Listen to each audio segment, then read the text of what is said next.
안녕하세요, 옐로슈가입니다. 지난 영상에서 법인을 상대로 재산명시 신청을 했습니다. 그게 5월 27일이었는데요 9월 26일에 재산명시 기일이 잡혔습니다. 4개월이나 걸렸습니다. 진짜 오래 걸렸죠?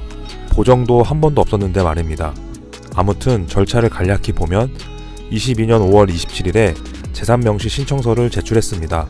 달리 보정할 것이 없으니 6월 8일 바로 결정을 했고, 같은 날 채권자와 채무자에게 재산명시 결정 등본을 발송했습니다. 6월 13일 채무자에게 도달이 되었죠. 클릭을 한번 해보면 직장 동료가 받았다고 되어 있습니다. 만약 재산명시 결정 등본이 도달되지 않으면 주소 보정이 나오고 계속 도달이 안되면 각하가 됩니다.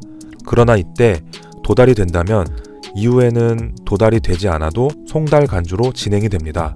즉 재산명시는 법원에서 결정 후 재산명시 결정 등본이 채무자에게 도달되는 것이 중요합니다. 일단 도달이 되었다면 법원에서 재산명시 기일을 잡을 때까지 기다려야 합니다. 그게 3개월 이상 걸린 거죠.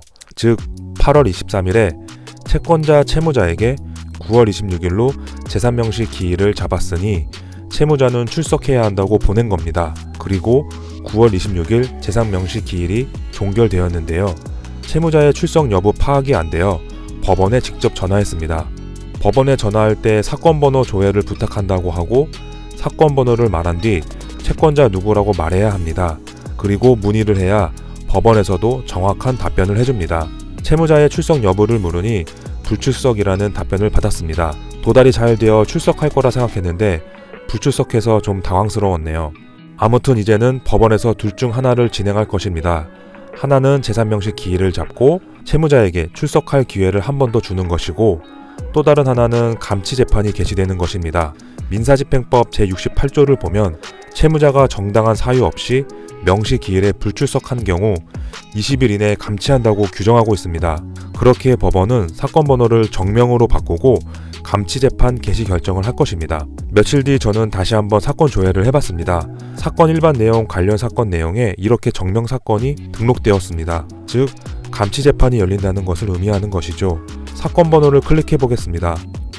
그럼 당사자명을 입력하라고 하는데 채무자 이름을 입력하면 됩니다. 이때 채무자가 법인인 경우 법인명을 입력하면 안되고 대표이사 이름을 입력하면 조회가 됩니다. 법인을 감치할 수 없으니 법인의 대표를 감치하는 것이죠.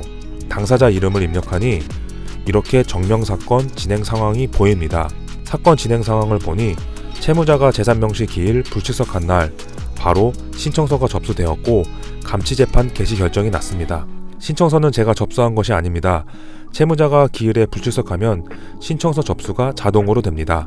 그리고 9월 29일에 채무자 대표이사에게 감치재판 기일 통지서, 감치재판 개시 결정 등본을 송달했습니다. 감치재판 통지서가 채무자에게 압박이 된다면 돈을 준다고 연락이 올지 모르겠네요. 그리고 감치재판 기일은 12월에 잡혔네요. 정말 진행이 느리긴 합니다. 일단 10월 초에 채무자에게 통지서가 도달이 될 테니 도달 후 어떤 변화가 생기는지 보고 또다시 영상 올리겠습니다. 저는 변호사나 법무사가 아닙니다. 그럼에도 불구하고 왜 많은 분들께서 저의 채널을 찾아주실까 생각을 해봤습니다. 바로 제가 여러분이고 여러분이 저이기 때문인 것 같습니다. 셀프 소송에 대한 저의 집념이 여러분께 여러모로 도움이 되는 건 아닌지 모르겠습니다. 그런 마음을 담아 이번에 PDF 전자책을 만들었습니다.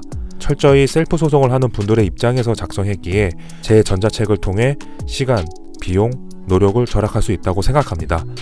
제 블로그, 유튜브와 함께 보시면 솔직히 다른 정보 안 봐도 충분히 할 수 있을 것입니다.